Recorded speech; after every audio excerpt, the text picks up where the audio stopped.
Hello, and welcome to the Empowerography Podcast. This is a platform created for women's voices to be heard and a place to share their stories, journeys, and successes with the world for the purpose of helping other women who might be on similar journeys. We are empowering women one episode at a time. I'm your host, Brad Walsh, so kick back, grab one of your favorite beverages, and enjoy the stories.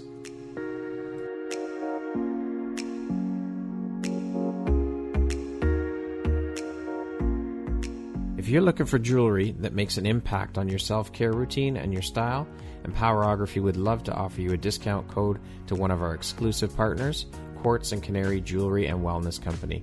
Please use code EMPOWER15 to receive 15% off upon checkout at www.quartzandcanary.com. Quartz and Canary is truly the place where spirituality meets style. Hello there, Brad Walsh here, your host of the Empowerography Podcast. Today, my guest is Patti Persaud. She is a yoga instructor, reiki practitioner, a medium, and an angel reader based here in Vaughan, Ontario. How are you doing today, Patti? I'm great, Brad. Thanks so much for having me. Well, thank you so much for agreeing to be here and be part of the community and share a bit of your journey and your story with me here on the podcast. It's great to have you, and I appreciate you. Thank you. How's your day going so far? It's going well. Busy on all fronts, but it's a great day so far. It's nice out here in Toronto today, which is great. It's beautiful. It's the about sun 15 is shining. I hear today. We're supposed to have this weather right through till next week. I believe so, which is great because I've got an upcoming retreat up in Muskoka, so hopefully it holds out. There you go. Well, let's keep our fingers crossed for that. So let's jump in. You started your career in the military in 97, then moved into working for the Canadian Border Services Agency, which you've now been with for 22 years. Do you enjoy what you're doing with the CBSA? I do. It's actually been a big part of my life, being in the military for 7 years and then transitioning over to CBSA. Right now, my portfolio is deportations. Okay. So, I'm in charge of keeping our country safe. And it absolutely, I enjoy it. I've got 8 years left before retirement to go, but it's important work and it's important to keep the country safe. So absolutely. I do what I can. Well, as long as you enjoy it and love what you're doing. So you have been involved in yoga for 25 years. What originally got you into yoga? Can you tell us a bit about that? Yeah, well, while I was in the military, as you can appreciate, it's quite stressful being in military and law enforcement alike. So I introduced yoga into my physical and mental well-being to help calm me down and bring balance to that stressful line of work. Now, you've said that yoga has always been there for you when you needed it most. What do you mean by that? So throughout my life, I've been faced with hardships and difficult times, as we all have. And yoga has really helped to bring me back and carry me through mentally, physically, emotionally. And it's always been there for me in that way. And I appreciate that I can just come to my mat and just center and ground myself, and that it offers me that kind of reprise. Yeah, it's nice to have that, to know you can rely on that to take you away and kind of just ground you. Exactly. Now, I read that you were diagnosed with lupus back in 2005. Can you talk a bit about that and how yoga has helped you through that difficult time? So shortly after my daughter was born in 2005, I received that diagnosis of lupus and rheumatoid arthritis. The doctors figure I have had it going back into my teens because all the symptoms were there. And, it was quite, I was 35 at the time, and it was 30 at the time, aging myself. And it was quite a difficult diagnosis to handle. And for those of you who are not aware, lupus is an autoimmune disease that's progressive, and it affects all your muscles, organs, and your joints. So yoga basically helped me through it because, as I said earlier, when I come to my mat, there's that reprieve there, and it's a practice that really is gentle on my joints, allows me to keep my joints mobile and have that mobility. So has then slowed down the progression of my lupus. So it's been there for me in more ways than one, for sure. That's amazing that it's actually slowed down the progression. Yeah, absolutely. So it has been proven through scientific studies that yoga really, really does help for all autoimmune diseases. Really? I had no In idea. That's slowing pretty down the incredible. progression of disease. Yes. Wow. It's quite an amazing practice, both on and off the mat, as yoga is not just about incorporating the asanas as the postures, but also as incorporating your way of life, and how you live your life is yoga as well. Amazing. So through all this, you decided to get your certification as a yoga teacher. What prompted you to get your certification? So back in 2016, my lupus did take a turn for the worse. And at that time, I was practicing many forms of physical activity, including CrossFit. But my joints at that point had gotten too severe to keep going with that strong impact. So my doctors at that point had said, basically, listen, you can do yoga and swim. And I said, okay, well, here's yoga again, always showing up when I need it. Yeah. And so I had started going to a studio, and the owner of the studio, after a few months, we'd become quite close. And she had said to me, why don't you get your certification? And I said, who, me? And she said, yeah. Why not? Talking to me? Yeah. And I'm like, really? I'm like, me? And she's like, yeah, absolutely. Why not you? And, I sat there and I thought about it literally for about 3 seconds. And I said, you know what? You're right. Absolutely. Why not me? Why not somebody who has health issues, somebody who, may not look like a typical yoga instructor, the tall, lean body. I'm short, I'm quite short. I'm 5'1". And I am a little bit heavier than I used to be. So why not me? More people can relate, and why not be able to give back to the community and help people and share that light that I've been so blessed to have. So yeah, absolutely. Why not me? Of course. I mean, who's to say that there has to be a specific body type or personality type, whatever the case may be, to be a yoga instructor? Anybody. Absolutely. I mean, I'm not saying that it's easy that anybody can do it, but what I mean is anybody can, like any person can do that. If you want to achieve that, and that's a goal of yours, of course you can, as long as you go through the training and put in the work, you can do it. It doesn't matter who you are, what you look like, what body type you are, anything.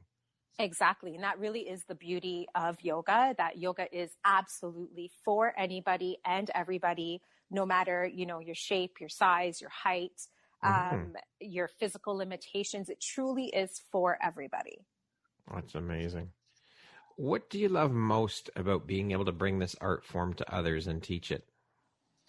Again, like I just said, yoga really truly is for everyone. It really taps in and helps people mentally, physically, spiritually. It allows them that growth on all fronts. And to be able to bring that and advocate for people as well who, are a little bit shy. Maybe they're in the same situation and have health issues, or, they are a little bit bigger, but for them to be able to relate to someone like me, it brings them out of their comfort zone a little bit, and to just be able to offer it back is so rewarding for me. And that actually helps me heal as well. Mm-hmm. Now, you also have your Reiki level 2. Do you incorporate any of that into your yoga teachings? Is that something that yoga instructors do, or is that something that's completely separate? No. So yoga instructors, if they are a Reiki practitioner as well, can incorporate it during their practices. I do at the end of every single one of my sessions. While my students are laying in Shavasana, I will come around and do a little bit of Reiki and provide that healing energy. So right now, because of COVID, we're not having any hands-on adjustments or going up to our students. Mm-hmm. So I do provide it from my mat, and I'm able to do a distant Reiki healing. Okay. Now, are you doing your teachings online, or are you actually in the studio doing teachings, just social distancing, or how is that working for you? So both. We're actually doing in class now that we've just got the green light again to open again on Saturday, this coming Saturday. So classes will be resuming as well. But we also have been doing online through Zoom as well. Oh, okay, great. And how has the response been over Zoom? How is that comparatively for you as an instructor? I mean, obviously in person is better, but how how have you had to pivot, and how has it been for you, that experience as an instructor? So, I will say it's been a learning curve for sure. Definitely in studios, definitely better and more hands-on. But, it's gone better than I expected. I wasn't expecting in the beginning to have that actual connection with people online. But believe it or not, it's been there, and you can actually feel the connection, and people sign up with their Zoom, and they don't just sign up audio, they sign up visually, and they turn their cameras on as well. Great. Which is great. So, I'm still able to provide any corrections that need to be made because I can see them, they can see me. So I'm still doing adjustments, just not hands-on. And I have been able to connect. So I'm very grateful that it's turned out better than I thought. Excellent. So now, how long have you been teaching now? So I've been teaching since 2016. Okay. And what's the name of your business, and how did you come up with it? So in 2018, my business was born to me, and it's called Healing Through Om. And the reason why I chose that name is I'm also a meditation guide, and meditation has been a big part of my life, and it has really, really helped heal me in so many ways. It's provided clarity to me in so many different ways on so many levels. So for me, Healing Through Om is very close to my heart, and that's how the name was born. I also read that you are a medium and you do angel readings. Can you tell us a bit about what angel readings are? I've never actually heard that term before. Yeah, absolutely. So most people have heard of tarot readings, yes, and psychic readings. So angel readings are along the same premises. Okay. They are intuitive readings, but I receive my messages directly from the angels above and spirit guides above. Oh, okay. Yeah. So how did you discover or come to the realization that you're a medium, and when did you discover this? How long have you known, and So I was actually a young child when, spirit guides started coming to me, and past loved ones started making the connection with me. And it was actually my uncle was my very first interaction with past loved ones and spirits. Okay. My uncle passed away a year before I was born, so I've actually never met him in this lifetime. But I remember as a young child, around 4 or 5 years old, him coming to me, him playing with the lights in the house. And, I lived with my grandmother, and I would go to my grandmother and I'd say, "What's happening?" And she said, "Oh, don't worry. That's just your Uncle John playing. Don't even worry about it." My grandmother had this gift as well. And definitely she helped to nurture it along the way. And as I got older, it just became stronger and stronger and stronger. And I did receive my mediumship certification in 2017 as well, even though I was providing medium services long before that. How did you come to deal with that as a child? That must have been pretty bizarre and probably scary as a kid. You know what? It was bizarre. I'll give you that. Like I said, I'm very grateful for my grandmother, as she always taught me to not be afraid. Right. So I never had the fear factor with that going in because of my grandmother. But definitely, they would start just appearing whenever and however they wanted to. Right. So I did have to learn how to control and only invite them in at the appropriate times. So that happened as I got a little bit older. Okay. So do you have a business now that you help people to contact or speak with or relay messages to? Yes, I do. Oh, you do? Okay. I do through Healing Through Om. I offer mediumship sessions, reiki sessions, readings, yoga as well. And I run yoga and meditation retreats up in Muskoka, Ontario. Wow, a woman who wears very many hats. I do. I like to keep myself quite busy. Apparently. What would you say is one of the best pieces of advice you've ever received, Patti? So the best piece of advice I've received is, why not you? Why not you? 3 little words. Yeah, very, very small words, but very impactful and big words, actually. Absolutely. So they were very important words to me. Oh, for sure. Absolutely. I think they're important to everybody. Why not you? Just like you had mentioned with the yoga teaching when you were asked about, well, why don't you, do you want to teach yoga? Well, why not you? Exactly. How do you define success? What does that word mean to you? So I thought a lot about this one. And for me, success is when you wake up in the morning and your heart is happy, then you've attained success. I love that. Your heart needs to be happy. Absolutely. We only get one go around in this life, and you should be happy. Everyone should be happy. Absolutely. So when you can wake up in the morning and your heart is smiling from the inside out, then to me, you've reached success on all levels. Beautiful. Can you share a situation that's occurred in your life that you feel provides insight as to your character, who Patti is? So I've got a few situations that have given me insight. So when I was young, my parents did divorce, and that divorce taught me to be resilient. It taught me to be strong. It taught me to advocate for myself. Also being diagnosed with lupus as well was a huge lesson for insight in my life. Again, that definitely provided the platform for me to advocate for myself in terms of my health and to educate myself as well. That diagnosis for sure has shown me resilience again along the way, and has taught me to not give up, to not have a pity party. And I will admit there were times where I was like, oh, this really sucks. Well, and of course, it's okay to have, yes, of course. Right. And it's okay to have a little pity party once in a while. You just can't live there. You can't live there. Yeah. Right. You got to move out of that space, give yourself a little bit of time to mourn. And because it really is a grief process, actually, because I did, lose a lot of my life that I enjoyed that I'm no longer able to do, but it's also opened up so many doors that would not have been possible without that diagnosis. There for you sure. Go. That's the way you have to look at it. You have to spin Absolutely. it that way. What makes you feel inspired or like your best self? So for me, again, being able to be of service and help others and be able to shine my light, that inspires me. That inspires me to help others and inspires me to keep going. What is one book you would like to suggest to listeners, to the audience, that's been helpful to you, that you've enjoyed?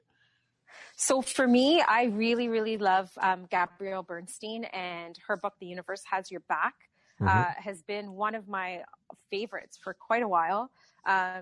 It just really enforces how you are held up, you are grounded, all at the same time. You are supported and loved, and the universe really does have your back. There is a plan out there for you that even though you may not be able to see it right clear in front of your face, just trust and know that you are supported and loved, and your path is there for you for your highest good.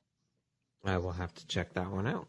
Who would you say have been the three most influential people in your life? So for sure, both my grandparents.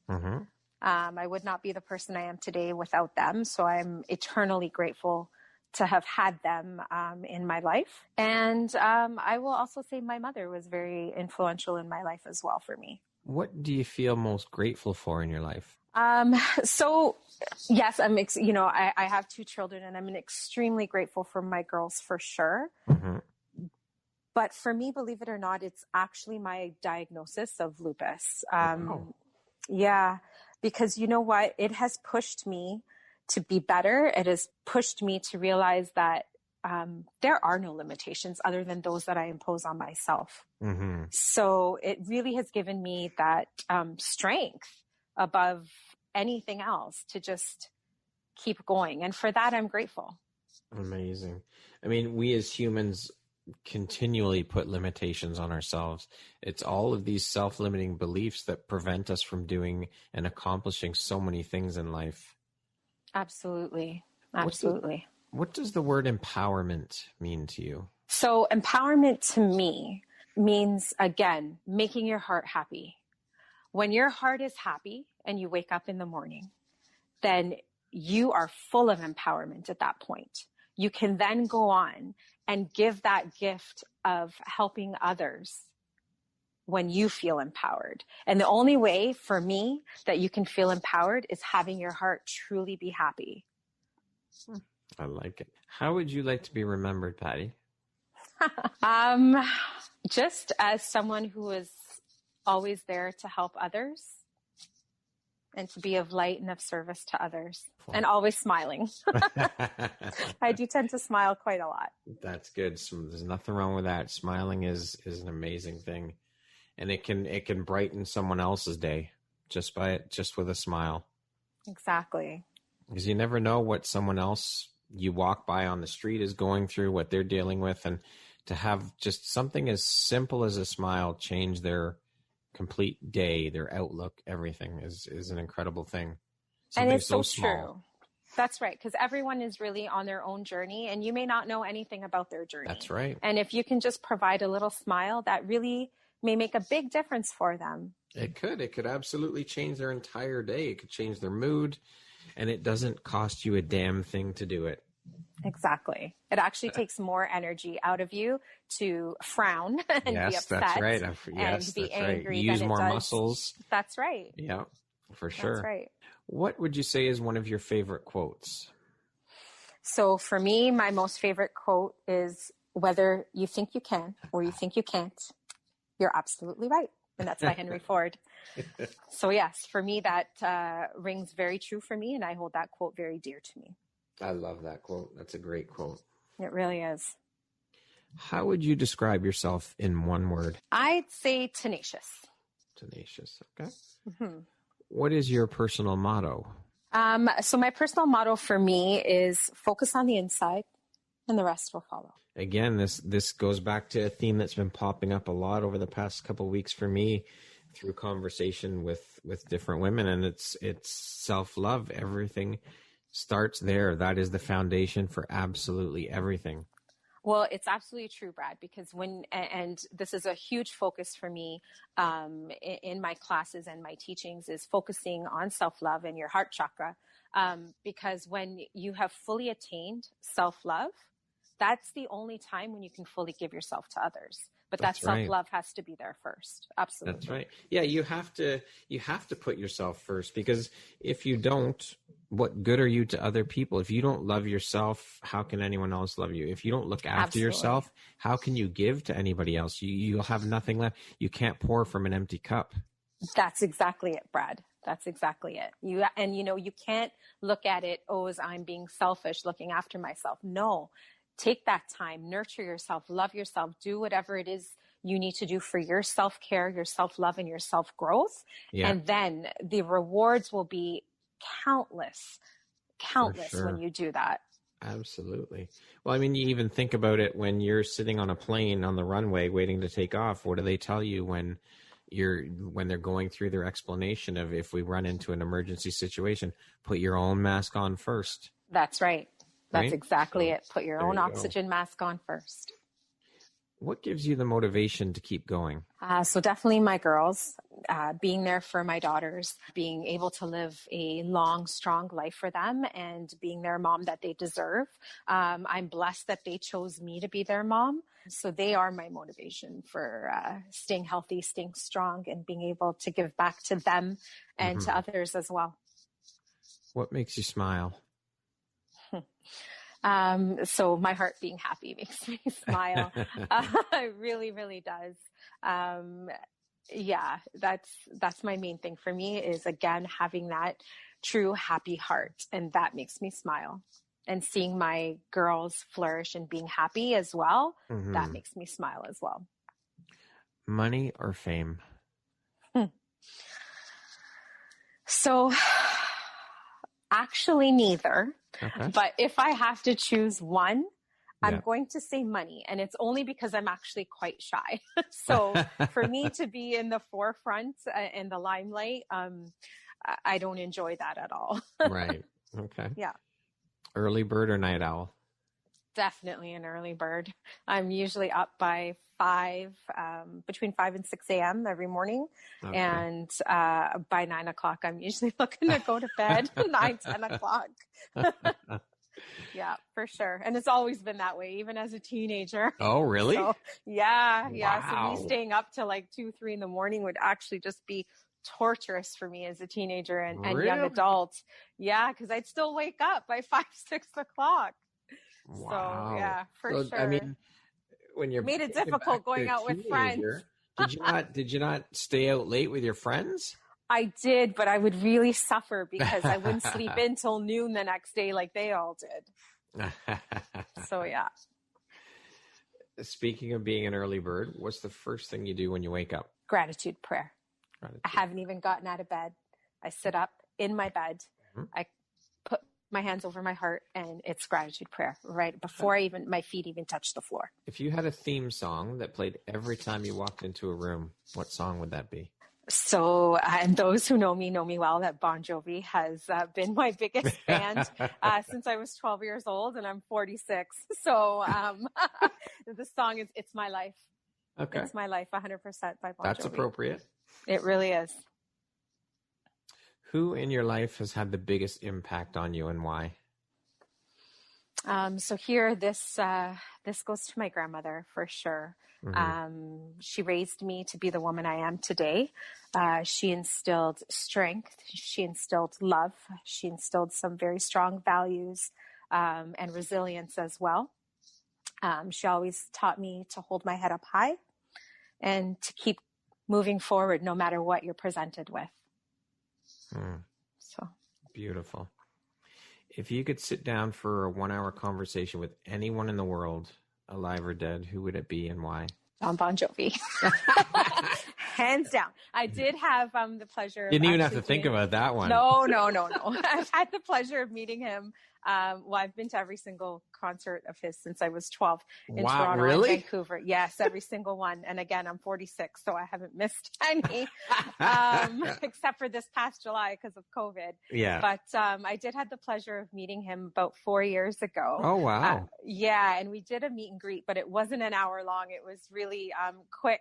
But definitely I would love to sit down with him and just have a great conversation with him for sure. So, yeah. If you were to deliver your last 30-second speech to the world, what would that last 30 seconds sound like? Thank you, first of all, to all of you and to the universe for allowing me to hold space here. To the kids growing up, please make sure your heart is happy and do what makes you happy. Focus on your inside. I promise you the rest will follow. I promise you that if you keep going and just trudging forward, no matter how hard the times, there is light on the other way. And practice self-love, and that will help carry you through all the difficult times and allow you to enjoy the best of times so much. And just enjoy your time here because life is short. For sure. One last question for you. And be kind. Sorry, yes, be kind. That's okay. Just another thing that is so simple, yet we humans have such a hard time grasping that concept, which blows my mind. I can't. I don't understand. No. Same, Brad. I don't understand how people cannot just be kind. Just treat others the way you want to be treated. That's right. That's it. This is another thing that costs you nothing to do. So it's not like you're out of pocket or it's not a hard thing to do. Just be kind to people. Because again, you don't know what someone else is going through. That's absolutely right. You don't know what their struggles are or what their story is. Exactly. And every single person, Brad, has a story. Whether they share Absolutely. it or not, every single person has a story. 100%. And that story needs to be honored and respected. And that only comes through with kindness. For sure. One last question for you. Sure. You could go back and give your younger self one piece of advice. What would that piece of advice be? Love yourself. Love yourself as you are. You are perfect as you are. You are exactly enough the way you are. Beautiful. I love that. Very simple to the point, yet it's so hard for so many of us to do. Yeah, it's very true. And I struggled a lot with that in my younger years. Mm-hmm. And you know, I did. I have no problem sharing. I was bulimic for 7 years. Wow. Because I found it so hard to love myself. And when I looked in the mirror, I didn't see myself as this thin, beautiful person, even though I had everybody on the outside saying, oh my God, you're so thin, you're so thin, you're so thin, and you're so beautiful. I didn't see it. And if I could just go back and say, love yourself, and you are more than enough, and you are just perfect the way you are. That's definitely what I would tell my younger self. Yeah, see, that's the struggle. I mean, everyone in the world or everyone around you can tell you how beautiful they think you are, but if you don't feel it, it doesn't matter what anyone else says. That is 100% right, Brad. No one can make you love yourself. That comes from the inside. Happiness is an inside job. It really is. And that's why I stress so much to everybody out there, including my girls. Make your heart happy. Love yourself. You are worthy. You are enough. And you are so, so loved. It's important to do that with our youth, with our kids when they're from a very young age. You have to start that right from the beginning. So that way you keep drilling it into them so it gets ingrained into their DNA and they just become that. They live it. They love it. They are that. Exactly. They have to know, you've got to fill that as their parent. It's your job to fill their cup from when they're born. For sure. And you keep filling and filling and filling and filling. So it's overflowing because as they grow older and especially during the teenage years, the teenage years are a difficult time. They are. That cup tends to get lower during the teenage years. You've got to make sure that there's enough in that reserve for them to keep going. For sure. Absolutely. Well, Patti, thank you so very much for taking the time to be here and share a bit about your journey and your story with us here today. It's been an absolute pleasure having you on the show and chatting with you and hearing your insights and everything else. Thank you so much. I appreciate you and I appreciate everything you do and what you're doing. And it's just great to chat with you. Absolutely, Brad. Thank you so much for having me and providing this amazing platform of empowering women and allowing women to come on and share their stories and be able to just be of service and be of light to even other women going through struggles and maybe don't have the platform to voice themselves. And for you giving them this platform, it's absolutely amazing what you're doing. And thank you again so much. I truly appreciate and I'm grateful for you. Oh, thank you very much for the kind words. I love doing it. I love providing this platform and I love chatting with each and every one of you. You are all an inspiration to me. So thank you all. Thank you. Thank all of you. It's amazing to be able to chat with you women and hear your stories. Oh, thank you so much, Brad. Love and light to you all. Thank you. Once again, my name is Brad Walsh, host of your Empowerography Podcast. Today, my guest has been Patti Persaud. She is a yoga instructor, Reiki practitioner, a medium, and an angel reader based in Vaughan, Ontario. Thanks so much, Patti. I hope you have an amazing rest of the day. We'll talk soon. Thanks, Brad. Take care. Bye. Bye.